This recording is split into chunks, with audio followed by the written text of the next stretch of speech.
Hello friends, welcome to Telugu audio story. మీరు కనుక ఛానల్ని ఫస్ట్ టైం చూస్తున్నట్లయితే ఛానల్ సబ్స్క్రైబ్ చేయండి, లైక్ చేయండి. అలాగే ఈ స్టోరీపై మీ వాల్యుబుల్ ఒపీనియన్ని కమెంట్ రూపంలో తెలియజేయండి. ఇక కథలోకి వెళ్దామా? చెల్లి నీవెవరో పార్ట్ 119 చూసే ముందు పార్ట్ 118 చూడండి. లింక్ డిస్క్రిప్షన్లో ఇవ్వడం జరిగింది. ఏ విషయం ఎక్కడ మాట్లాడాలో ఈ రోజుకి తెలియటం లేదు. నలుగురిలో మాట్లాడి నాకు కోపం తెప్పించి నన్ను విలన్లా క్రియేట్ చేస్తున్నాడు అని కసిరి కడుక్కున్న చేతులు చైత్ర శారీకి తుడుచుకుంటూ ఉంటే ఏం మాట్లాడాలో తెలియక సైలెంట్ అయిపోయింది తను.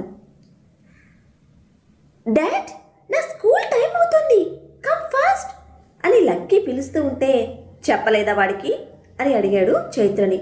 చెప్పాను, బట్ డాన్స్ ప్రాక్టీస్ జరుగుతుంది, వెళ్ళాలి అన్నాడు అని ముభావంగా చెప్పింది.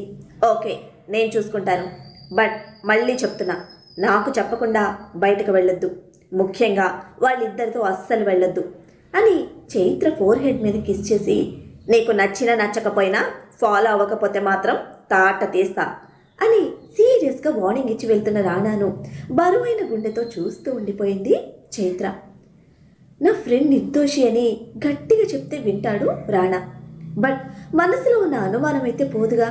అది కాదు కావాల్సింది, ఒక ప్యూర్ రిలేషన్ కావాలి. తను ఎంతగా తన ఫ్రెండ్షిప్లో ప్యూర్ ఫీలింగ్తో ఉందో అదే ప్యూర్ ఫీలింగ్ రాణా వికాస్ మధ్య కూడా ఉండాలి. అప్పుడేగా చైత్ర ఆ స్నేహాన్ని సంపూర్ణంగా ఆస్వాదించగలదు. అందుకే రాణా అనుమానానికి ఎదురు వెళ్తుంది. రిస్క్ అని రాణా ఫీల్ అవుతున్నాడు.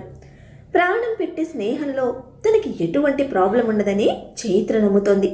మరి ఎవరి నమ్మకం గెలుస్తుందో? మెడిసిన్ వేసుకొని రెస్ట్